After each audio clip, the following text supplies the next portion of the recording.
Good morning, everyone. Morning. My name's Gracie. I'm one of the pastors here at Trietsch. I'm really glad that y'all are worshiping with us this morning. So I learned something this week. You can always learn something. I learned there's a difference between envy and jealousy. I had always kind of used them interchangeably, but I turned to my favorite expert, Brene Brown. Has anybody heard of Brene Brown? Yes, she's an expert on shame, on vulnerability, on empathy, and believe it or not, she is a good time. She really is.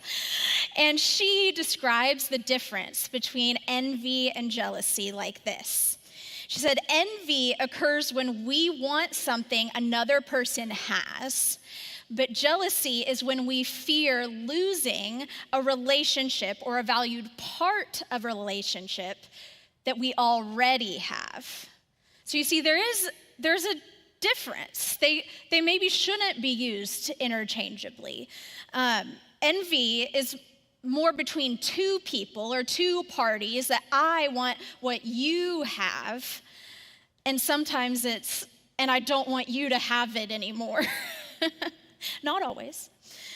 But jealousy is between three people or parties that I'm jealous of the time you two are spending together, or I'm jealous that I'm going to lose person B here to person C.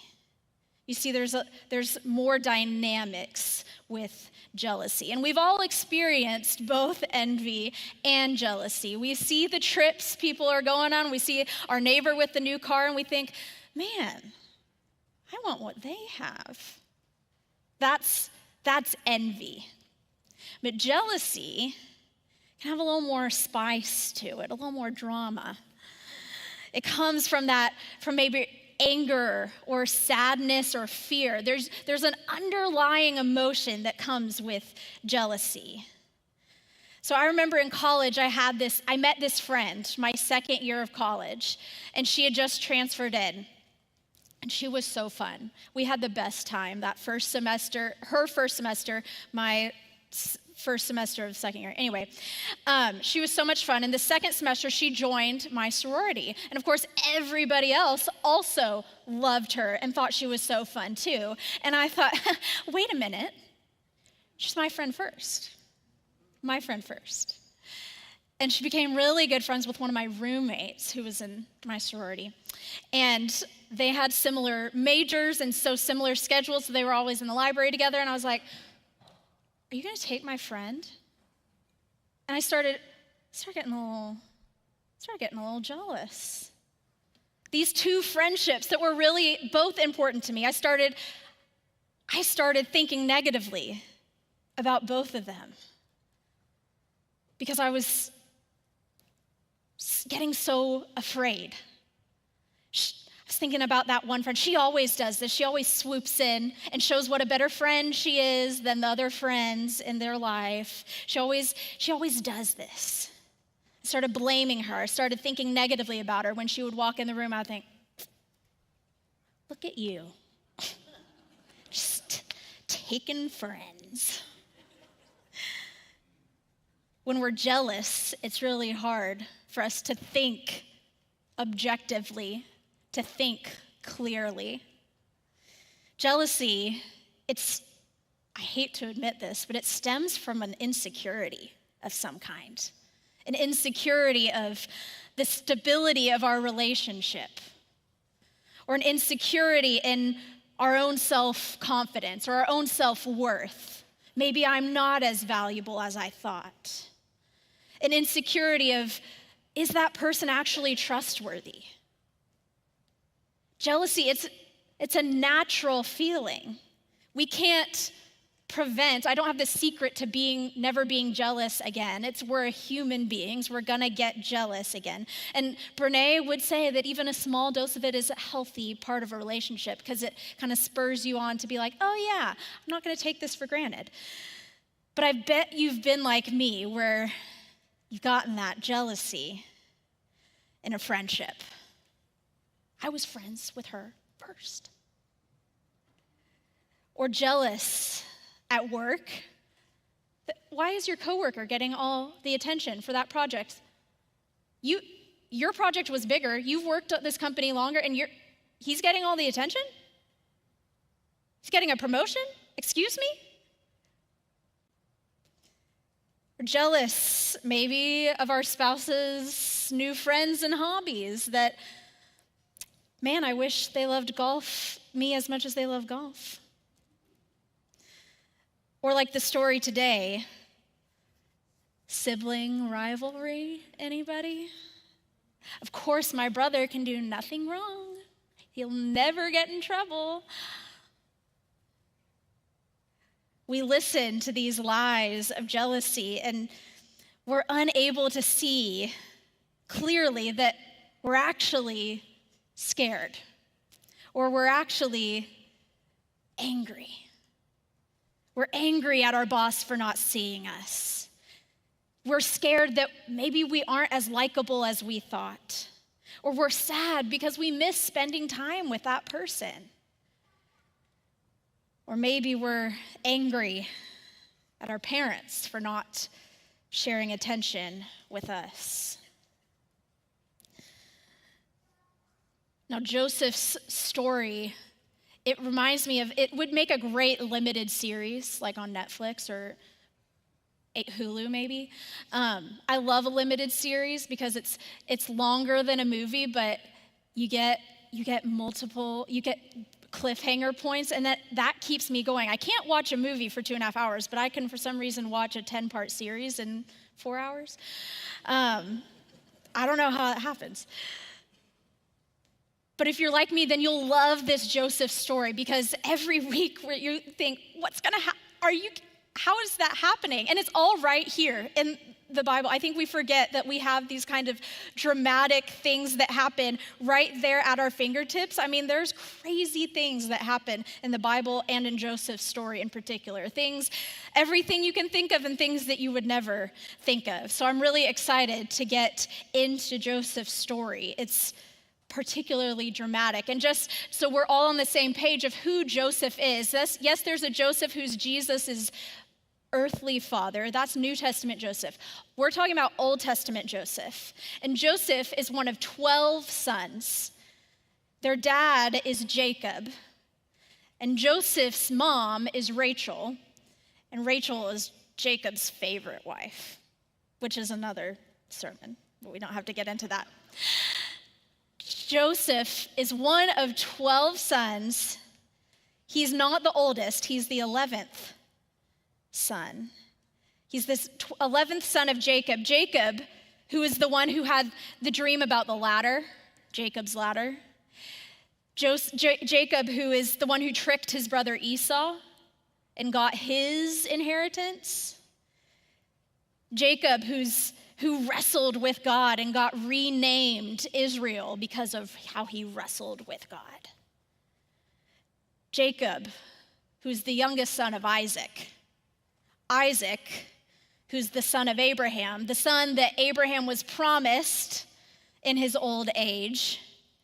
Abraham, the one who God called to be a father of many nations, the one who God blessed to be a blessing. This is the Joseph that we're talking about. This is Joseph's ancestry. And we find ourselves in chapter 37 of Genesis. And all except one chapter of the rest of Genesis tells Joseph's story. So follow along with me in chapter 37, starting in verse 1. It says that Jacob settled in the land where his father had lived as an alien, the land of Canaan. This is the story of the family of Jacob. So Joseph, being 17 years old, was shepherding the flock with his brothers, and he was a helper to the sons of Bilhah and Zilpah, his father's other wives. And Joseph, he brought a bad report of them to their father. Now Israel is Jacob's other name, so just keep that in mind. Now Israel loved Joseph more than any of his other children because he was the son of his old age. And he had made with him a long robe with sleeves. But when his brothers saw that their father loved him more than all his brothers, they hated him, and they could not speak peaceably to him. It's a very nice way to put it. So Joseph, right off the bat, only a few verses in, all we know about Joseph is that he's the son of one of Jacob's sons, and the first thing that we get Joseph doing is tattling on his older brothers. Now, we don't know whether he was being on it, if this is a fair assessment or not, if they deserve to be tattled on or not, but that already would make us mad as if we're a sibling, and then our sibling tattles, like right off the base, we're like, Joseph, come on, man. But Joseph was the favorite, so the favorite tattles on the rest of them? Come on, Joseph. Now, I'm not a parent, but I'm pretty sure you're not supposed to have favorites.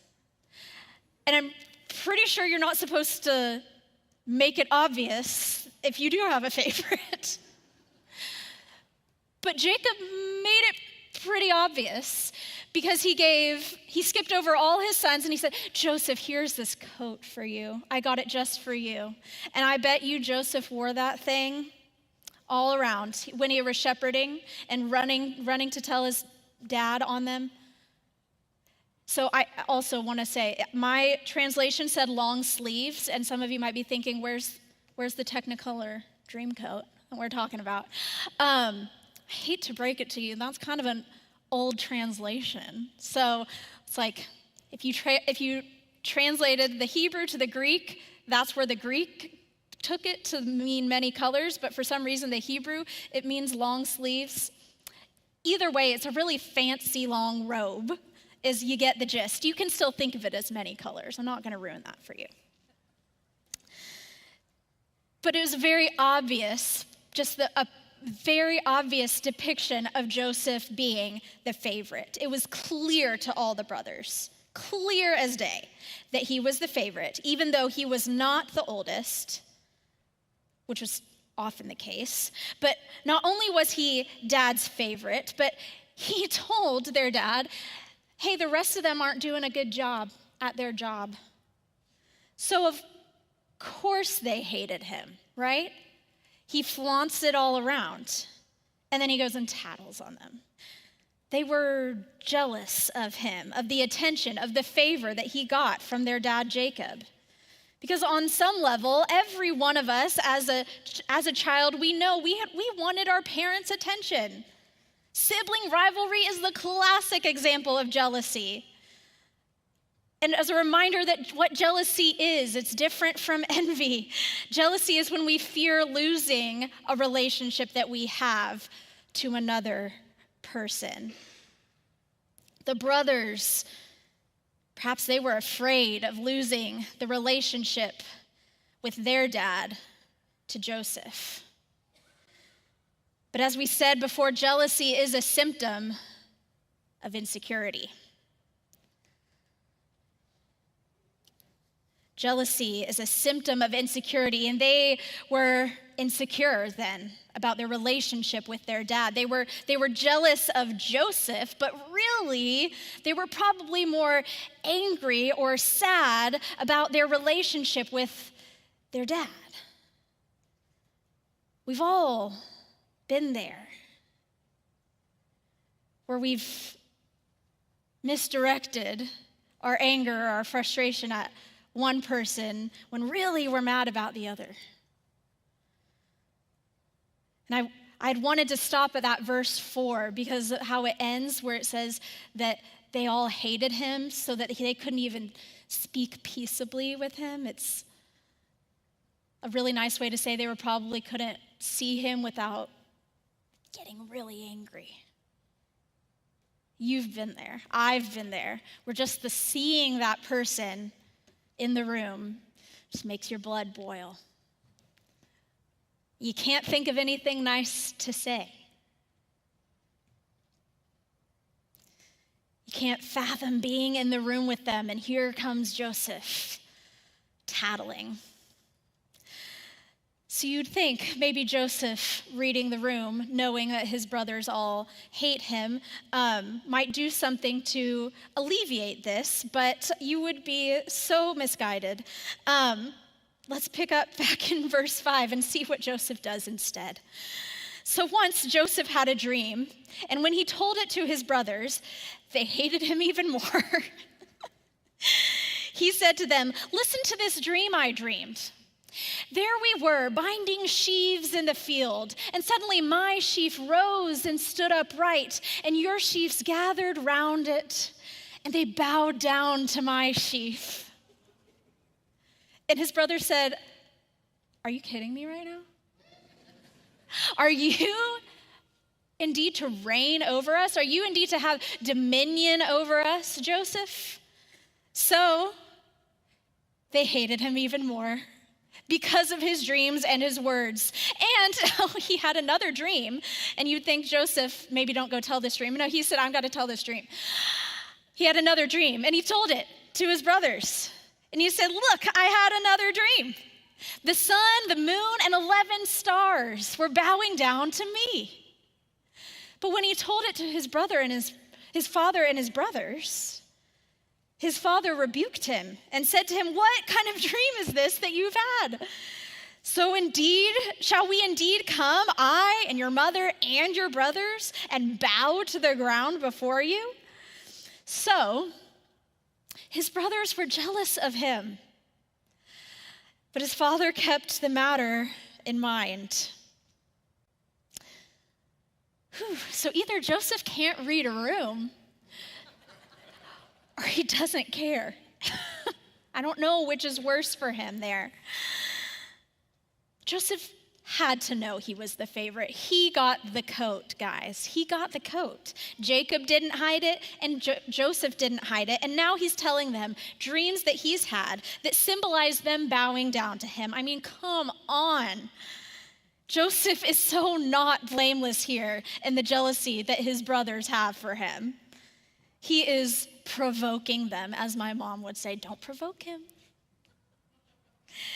He's provoking them, and it's dangerous to provoke people who are jealous. Because remember, jealousy is a symptom of insecurity, and we'll respond out of that insecurity. You'll have to stay tuned for next week to see just what they do out of jealousy. But have you noticed what's missing from this story, what we haven't talked about at all, what hasn't come up yet? That God hasn't been mentioned once. And that's actually the case for the rest of Joseph's story, too. God is surprisingly or confusingly silent through Joseph's story. At least it appears that way.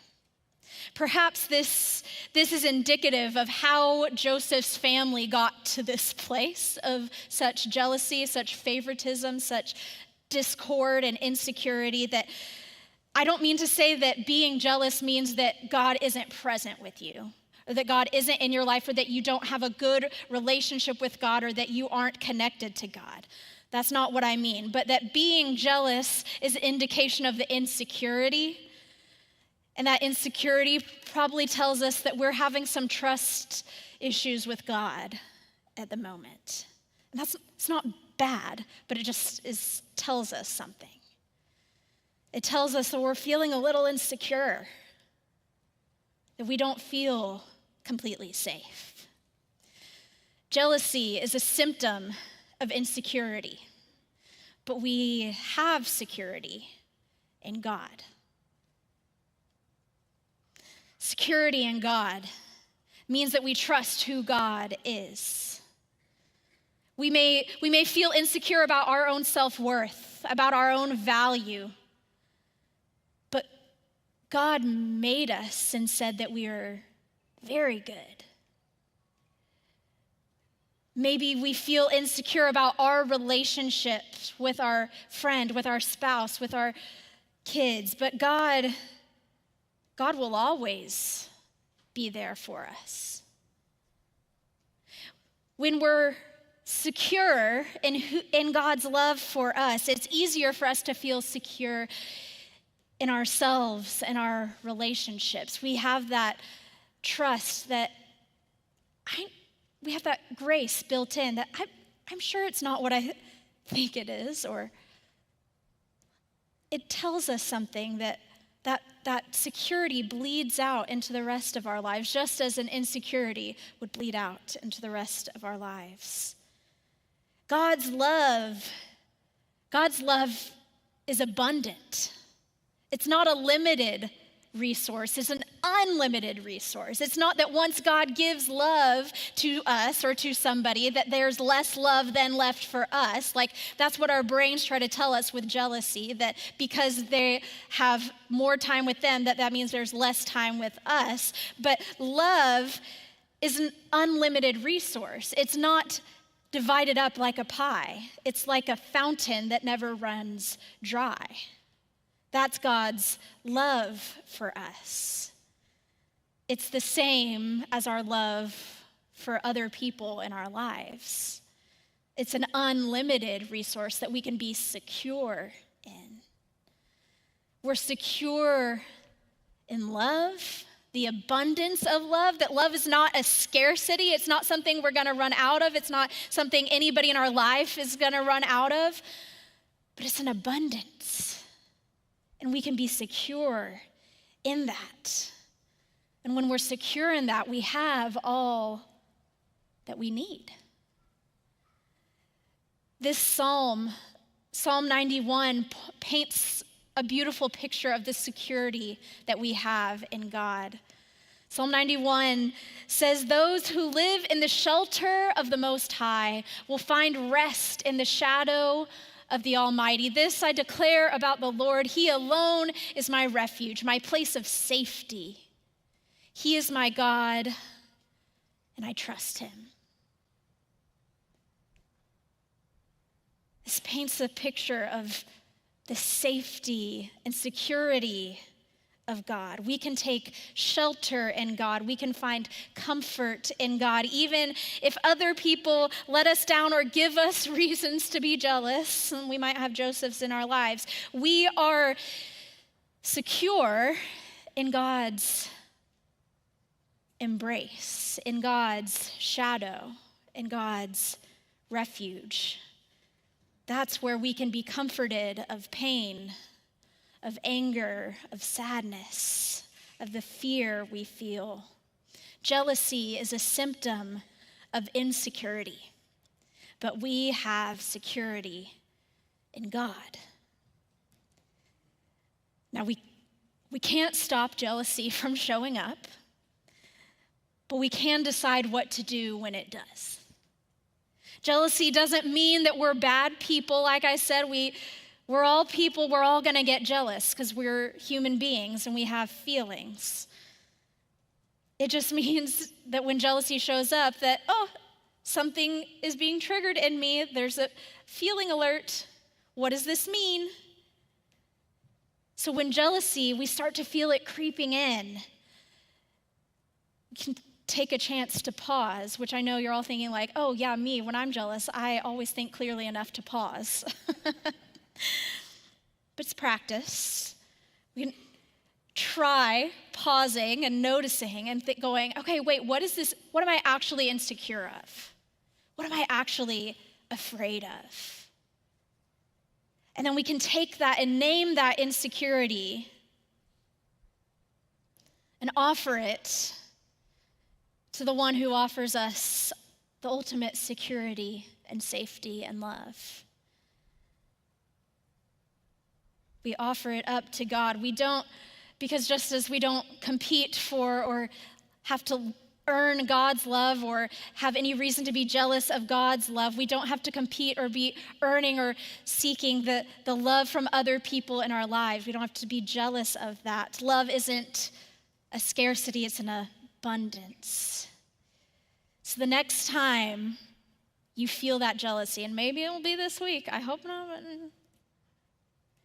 instead of letting it stew, instead of starting to feel those bitter, negative thoughts like I was thinking about my friend, We can use that as an opportunity to turn that into a prayer and say, God, remind me that I am secure, that I am safe, that I am loved. God, remind me of this. So the next time that jealousy shows up, turn it into an opportunity for prayer, for turning to God and rooting yourself in the security of God's love. Because God's love is abundant. It's like a fountain. It's like a fountain that never runs dry. Will you pray with me? Loving God, when jealousy pops up in our lives, it's hard for us. It's hard for us to think clearly and to act with love. Next time when we feel jealousy, God, let us not be ashamed of it, but let us use it as a cue to turn to you and turn inward and think of why we're feeling insecure. And remind ourselves, help you to remind us, God, of the security that we have in you. To remind us, God, of the love that you have for us, that it's limitless, that is boundless, that has no end. God, we lift all of this up to you in the name of your Son, Jesus. Amen.